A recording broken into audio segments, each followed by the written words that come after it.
edukasyon ng panahon ng Kastila. Noong unang panahon kung saan ang Pilipinas ay sinakop ng mga Kastila, maraming pagbabago at mga batas ang kanilang ipinatupad. Isa na dito ang edukasyon, ngunit hindi lahat ng mga Pilipino ay nakakatama sa nito. Dahil pawang ang mga mayayaman o may kakayanan sa buhay ang may karapatan sa edukasyon. Ang mga Indyo o mahihirap na Pilipino ay nabibilang naman sa mga nagtatrabaho sa bukid o di kaya alipin ng mga maharlika.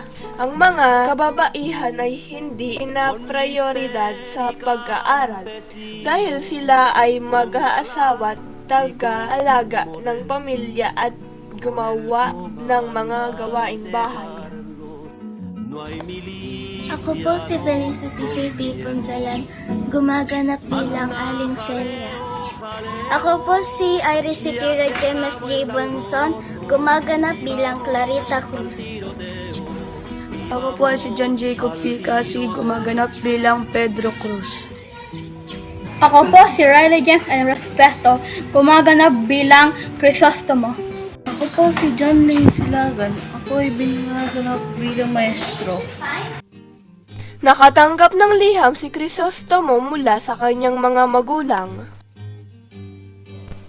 Mahal naming Crisostomo, nais naming ipabahatid sa iyo na ikaw ay paparito sa Europa kasama namin upang dito mo ipagpatuloy ang iyong pag-aaral ng medisina. Nananabik na kami sa iyong pagdating, nagmamahal ina at ama. Sa di kalayuan ay narinig siya ng isang batang Indyo, si Pedro. Europa? Malayo pa yon. Mahal ba mag-aral? Gusto ko din mag-aral. Samantala, sa isang bahay Kastila, naroon ang mag-inang Celia at Clarita. Sila ay namamasukan bilang kasambahay sa isang mayamang Kastila. Nay, anong oras na kaya? Kakaroon lang ako sa sila. Konting tiis na lang makakakain din tayo. Sa bahay ng mga Cruz, naghain ng simpleng pananghalian si Aling Celia para sa mga anak. Nay, nandito na po ako. Oh, nandun ka na pala anak. Tara, kumain na tayo.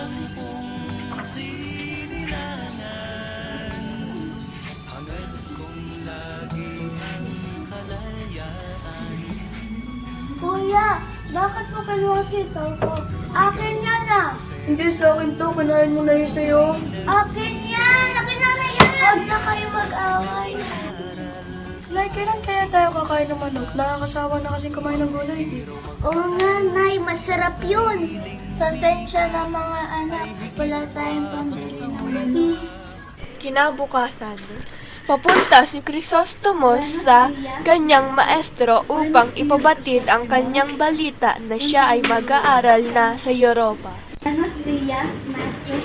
Buenos dias, Crisostomo. Saan ka ba naroon?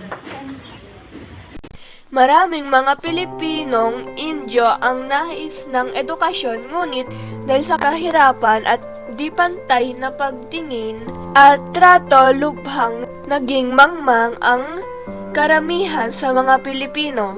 Nay, ano kaya wala mga kaya? Malamang gulay. Nay, tingnan mo libro. Uy, kuya, ano nakasulat? Hindi ko nga rin alam eh. Nay, ano po yung nakasulat? Pasensya na mga anak, hindi ko din alam. Hoy, mga pobre ninyo. Bakit ba sa inyo po ako na? Mga magnanakaw. Hindi po kami magnanakaw. Hindi po totoo ang mga sinasabi niya. Napulit lang po namin yan. Opo, napulit lang po namin yan. Ano po nangyayari, maestro? Napulot ko ang iyong libro. Bibigay ko sana sa'yo. Tama na po yan, maestro. Ang pobre!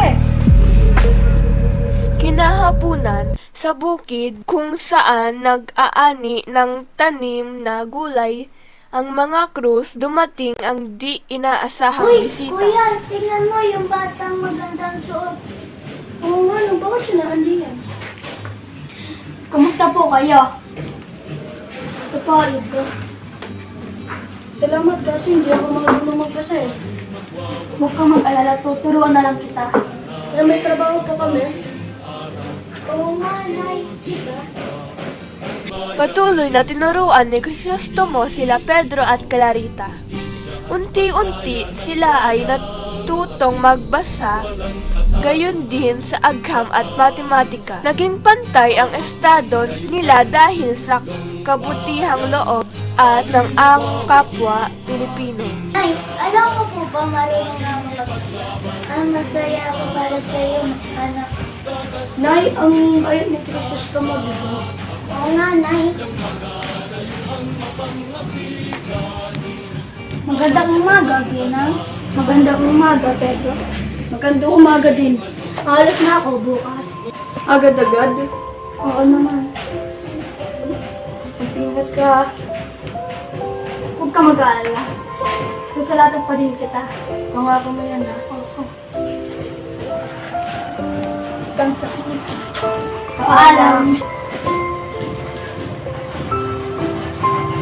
Makalipas ang ilang buwan, Nay, ano nga po ba ulit ang basa dito? Pasensya na, anak, hindi ko din alam.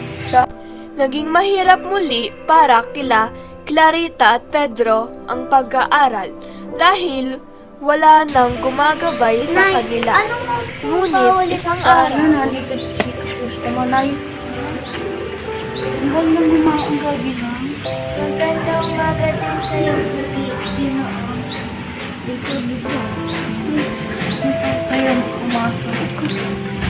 Opo, Ginoo, gusto po namin.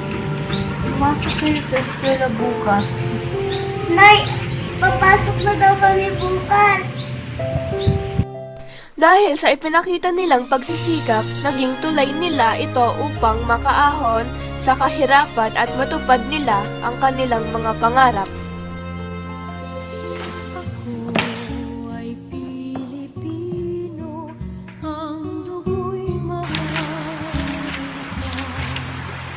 Ako si Pedro Cruz, isa ng maestro. Ako si Clarita Cruz, isang estudyante. Natupad ko ng aking pangarap. Nag-aaral ako ngayon upang maging isang doktor.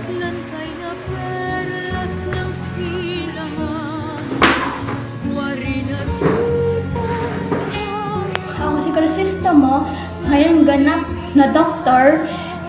Natupad ko ng aking pangarap.